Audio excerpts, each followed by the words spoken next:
These photos, taken on the 11th of June, show the aftermath of what police described as an attempted suicide attack by an Arab terrorist in East Jerusalem.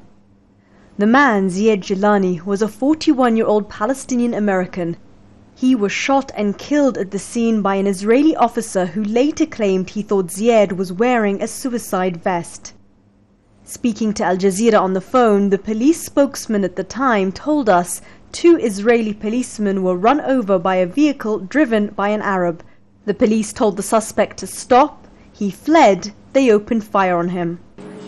But Mahmoud, who saw his cousin Ziad being shot, has a different account.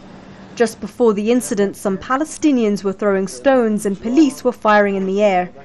Ziad, it appears, lost control of his car in the ensuing chaos. Police fired at him, so Ziad tried to escape on foot to his cousin's house. An Israeli officer shot him from the back and then in the head at close range. Ziad's car was right here. The driver's window was broken, maybe from a rock or a bullet. Ziad was over there by the white car, lying injured in a pool of blood. I tried to help him, but the police beat me up and then shot Ziad in the face. He was on the floor wearing an open shirt. The officer could see there was no explosive belt. If he really thought there was, why get that close to him and risk setting it off? Ziad was killed in cold blood. Other witnesses we spoke to in the area confirmed Mahmoud's story. 2 other bystanders were hit by stray bullets, including a 5-year-old girl. Ziad's American wife, Moira, speaking on camera for the first time, told me how she and her husband were planning to take their 3 daughters to the beach later that day. Moira is pressing charges against the Israeli officer for the murder of her husband. She says Ziad was killed as a result of the police's shoot first, think later policy. Then, to save face, authorities tried to paint it over as an attempted suicide attack.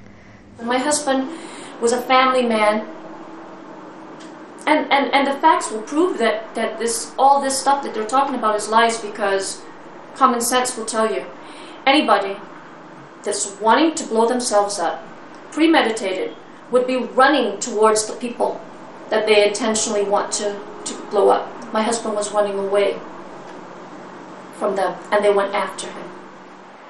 We contacted the Israeli police for a new statement in light of the evidence, but they refused to comment. The matter is now in the hands of the courts. But Moira says it will make little difference. During those fateful minutes, the police acted as judge, jury and executioners. As a result, her daughters have lost their father and she her partner.